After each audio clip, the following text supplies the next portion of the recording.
I'm ostracized and traumatized by everything I'm not alright. I'm lost inside, and anything I say you better listen up closely. Mostly, I'm the one and only. Bring it home slowly. Hand your boy the trophy. Patience is holy moly. I got him hating on me like Michael. Yo, konnichiwa. Video ini adalah volume yang udah pernah Mimin bahas. Karena banyak yang minta Mimin buat ngebahas ulang sambil nunggu-nunggu volume terbarunya. Dan setelah Mimin pikir, kayaknya nggak apa-apa kita bahas ulang dengan rangkuman baru. Oh iya, untuk volume terbarunya sebenarnya udah rilis, namun Mimin belum ketemu. Buat teman-teman yang udah ketemu duluan, bisa kabarin Mimin biar bisa langsung kita bahas. Tapi buat yang nggak suka ngulang cerita, bisa di skip aja. Ya udah, nggak usah lama-lama, kita langsung aja yuk gas videonya. Cerita dimulai. Di sisi lain, Wenti juga telah berevolusi menjadi Raja Naga Gehenna. Dia pun saat itu membungkukkan badannya dengan anggun pada Zalario. Itu adalah penghormatan sebelum pertempuran dimulai. Melihat situasi saat ini, Zalario pun yakin akan mengalami kesulitan jika melawan semuanya. Tapi tiba-tiba Adelman berkata, "Aku tahu penyusup ada di lantai 70. Tapi kami sengaja datang ke sini. Itu karena orangmu telah dihabisi oleh Nona Felgreen." Zalario pun bingung karena selama ini Felgreen harusnya ada dalam kendali Mikael.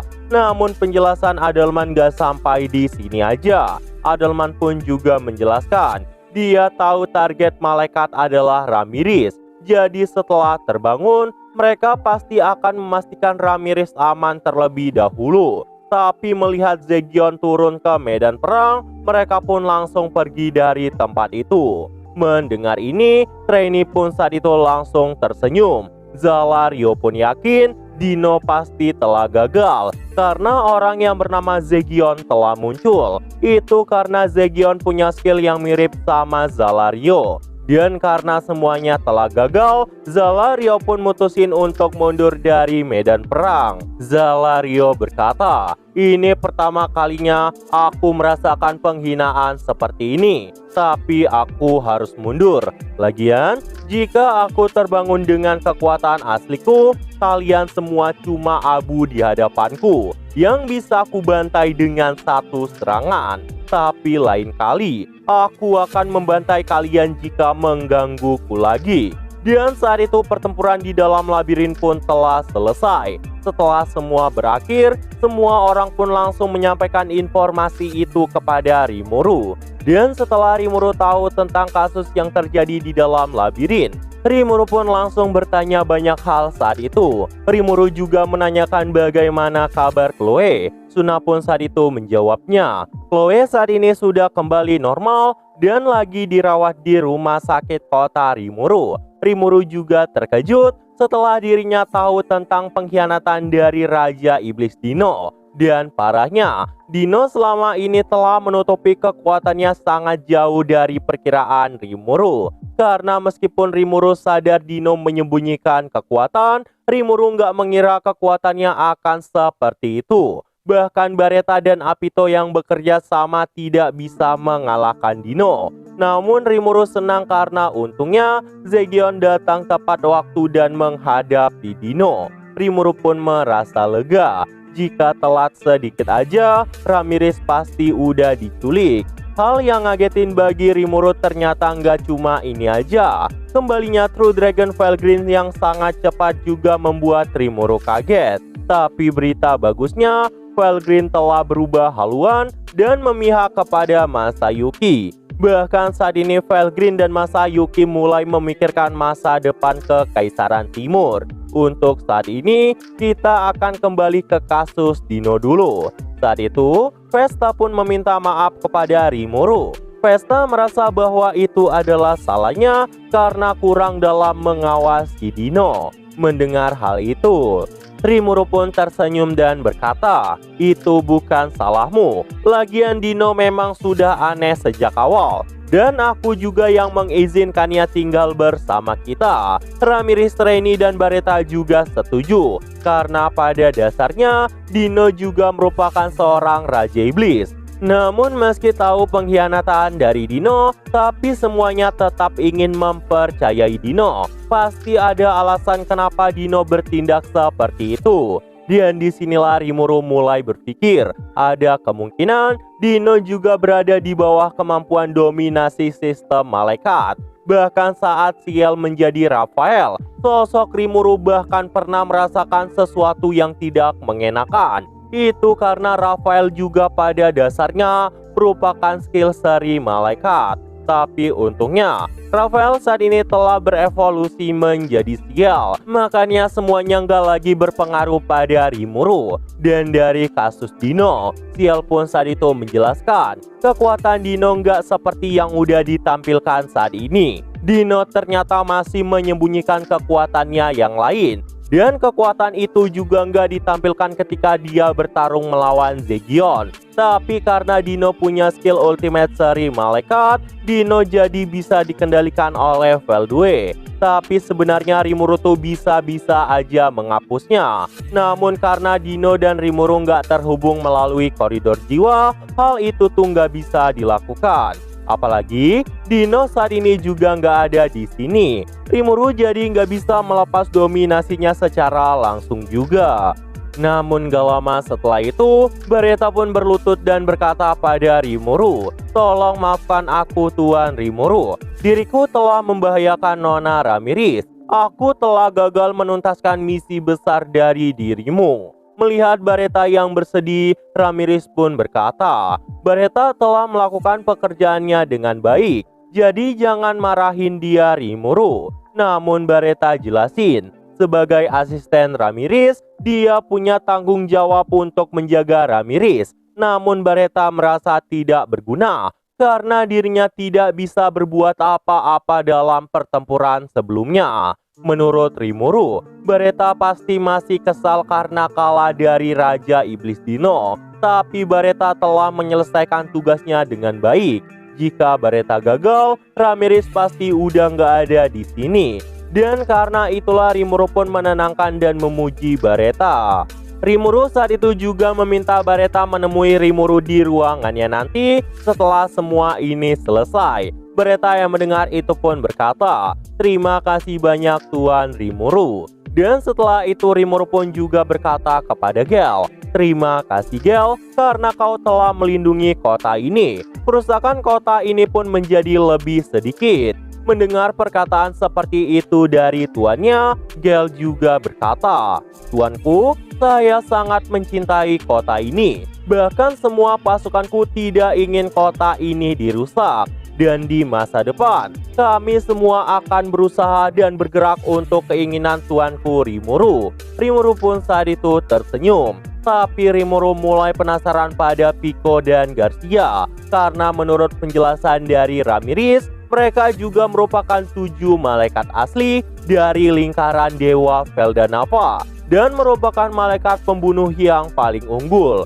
Namun menurut Rimuru, sosok Zalario ada di level berbeda. Ketika Rimuru sedang memikirkan hal itu, tiba-tiba Gel berkata, jika dirinya tidak berevolusi sebelumnya, dia pasti akan kalah dari Garcia. Dan saat ini mereka pun menyadari Veldue pasti lebih hebat dari semua malaikat karena Veldue merupakan pemimpin dari segala malaikat. Karena itu juga Rimuru pun memberi semua orang informasi yang dia tahu.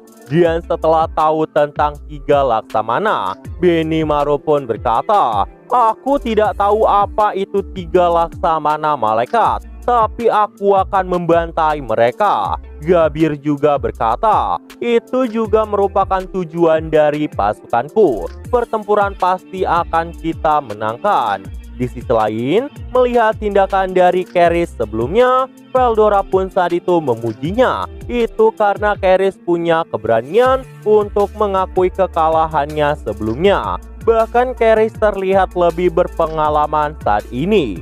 Dan setelah itu, sesi minum pun terjadi. Diablo dan Sion pun saat itu rebutan nuangin minuman kepada Rimuru. Namun karena terlalu berisik, Rimuru pun marahin mereka berdua dan minta mereka untuk minum sendiri. Saat itu, Diablo pun minum minuman dengan sangat anggun. sedangkan si Sion sekali minum langsung tertidur dan mengigau. Dan keesokan harinya, Rimuru pun memberikan liburan penuh kepada semua bawahannya untuk berhenti melakukan aktivitas yang sangat melelahkan. Dan setelah itu Rimuru pun mutusin untuk menjenguk Chloe. Saat sampai di rumah sakit, Chloe yang melihat Rimuru pun langsung memeluknya. Rimuru pun berkata, Chloe nggak perlu memaksakan dirinya seperti orang dewasa, karena Chloe adalah Chloe. Mendengar kata-kata seperti itu, Chloe pun jadi ngambek dan berkata bahwa dirinya sudah lama menjadi dewasa. Bahkan jika dihitung-hitung, dirinya itu lebih tua dari Rimuru. Rimuru pun berkata, tapi bagiku, kau hanya gadis muda yang cantik. Mendengar rayuan seperti itu dari Rimuru, pipi Chloe pun langsung memerah. Dia pun langsung menyembunyikan wajahnya di balik bantal sambil berkata, Rimuru curang karena berkata begitu. Dan setelah itu Ciel pun langsung menganalisa Chloe. Tapi anehnya, Ciel bahkan gak mengerti hal yang terjadi pada Chloe, karena itu terlihat sangat rumit. Sebenarnya, Rimuru tahu nggak ada masalah serius, tapi entah kenapa Rimuru nggak bisa berkomunikasi dengan Chronoa. Rimuru pun merasa kekuatan Hawking Sariel mau lepas kendali, dan saat ini Chronoa masih sibuk menekannya. Dan di sini Chloe juga berkata bahwa dirinya tidak bisa menggunakan skill Ultimate Space Time King Yok Shot Hot, dan dia tidak bisa berbicara pada Chronoa saat ini. Di sini, Ciel pun akhirnya berkata bahwa dirinya bisa mempengaruhi Chronoa sambil menyerang dunia spiritual milik Chloe, dan setelah itu menghilangkan pengaruh Mikael pada Chronoa. Rimuru yang tahu hal itu pun langsung jelasin itu sama Chloe bahwa dia bisa membantu Chloe. Namun Chloe berkata bahwa Chronoa bilang padanya jika terus mengandalkan Rimuru, mereka nggak bakal pernah bisa maju. Mereka harus berjalan di sisi Rimuru, bukan berjalan di belakang Rimuru. Jadi Chloe nggak mau menerima bantuan Rimuru. Rimuru yang mendengar itu pun berkata kepada Chloe, baiklah kalau begitu, tapi jika ada sesuatu yang kau butuhkan, katakan saja padaku. Aku akan selalu ada untukmu. Saat itu juga, Rimuru pun langsung mengelus kepala Chloe dengan sangat lembut yang membuat Chloe pun tersenyum bahagia. Dan setelah itu, Rimuru pun kembali. Singkat cerita, waktu pun berlalu. Tadi malam, Ciel telah memberikan sesuatu pada pasukan utama. Ciel berkata dirinya kaget karena mulai dicurigai oleh semuanya. Dan saat ini skill ultimate Rimuru telah menjadi skill yang benar-benar gak normal. Itu adalah skill ultimate Harvest Lord Sub Figurat. Bahkan kekuatan File Green yang berisi komponen King Uriel dan Karate King Raguel juga masuk dalam skill ultimate Rimuru. Bahkan kekuatan Rimuru juga bisa mengatur bawahannya. Berikut adalah skill-skill yang terkandung dalam kekuatan Rimuru. Ada skill Creation yang bisa menciptakan kemampuan baru dengan informasi yang diperoleh dari dimensi tak terbatas milik Rimuru. Itu artinya Rimuru kini bisa menciptakan skill baru selama informasinya diketahui. Sudah seperti Veldanava. Kemudian ada skill duplikasi yang bisa membuat salinan dari kemampuan yang telah diperoleh. Artinya, selama Rimuru memakan musuhnya, dia bisa menyalin kekuatan dari musuhnya. Kemudian ada juga skill gifting. Itu adalah kemampuan untuk memberikan kekuatan ultimate kepada orang lain. Artinya, Rimuru bebas mau memberikan skill kepada siapa aja, selama orang itu mampu menerimanya. Dengan kata lain, di tangan Rimuru, orang yang gak terlahir dengan skill ultimate bisa memiliki skill ultimate jika dicocokkan dengan jiwanya oleh Rimuru. Bahkan Rimuru bisa mengambilnya kembali. Kemudian ada skill bank. Itu adalah skill yang berisi informasi dari semua skill yang telah didapatkan. Dan saat ini Rimuru punya 5 skill ultimate. dan semuanya juga berkat Ciel. Rimuru berkata, "Aku ucapkan terima kasih padamu rekanku." Ciel yang mendengar itu berkata, dirinya hanya melakukan apa yang Tuan Rimuru inginkan. Nah, jadi itu aja untuk pembahasan kali ini. Dan tunggu video-video gua selanjutnya dan see you!